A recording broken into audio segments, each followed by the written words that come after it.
যে ব্যক্তি রাস্তাঘাটে চলার সময় অথবা যে কোনো সময় তার দৃষ্টি হারাম থেকে ফিরিয়ে নেয়, আল্লাহ সুবহানাহু ওয়া তাআলা তার অন্তরে নূর দান করেন। সুবহানাল্লাহ। এটা ফিল করার বিষয়। আপনি একবার চেষ্টা করবেন।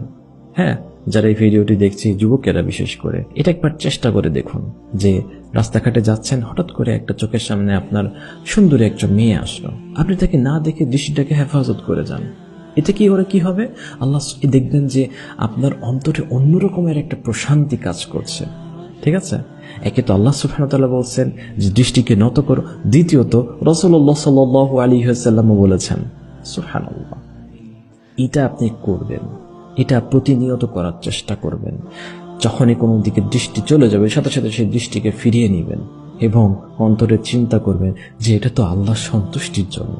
আল্লাহর সাথে কথা বলবেন তখন, ইয়া আল্লাহ, আমি আপনার জন্য আমি আমার দৃষ্টিকে ফিরিয়ে নিয়েছি, আপনি আমার উপর সন্তুষ্ট হন, আপনি আমাকে ক্ষমা করে দেন এর বিনিময়ে। সুবহানাল্লাহ। এই ফিতনার জামানায় পরীক্ষা অনেক। রাস্তাঘাটে চললে যেখানে সেখানে বেপরদা নারীর সয়লাভ। আপনি এটাকে ভালো দিকে ইউজ করুন, আপনার দৃষ্টিকে হেফাজত করে যান এবং প্রত্যেকটা হেফাজতের বিনিময়ে আল্লাহর কাছে তার প্রতিদান চান। সুবহানাল্লাহ। নিঃসন্দেহে এটা একটা ভালো বিজনেস হবে আল্লাহর সাথে।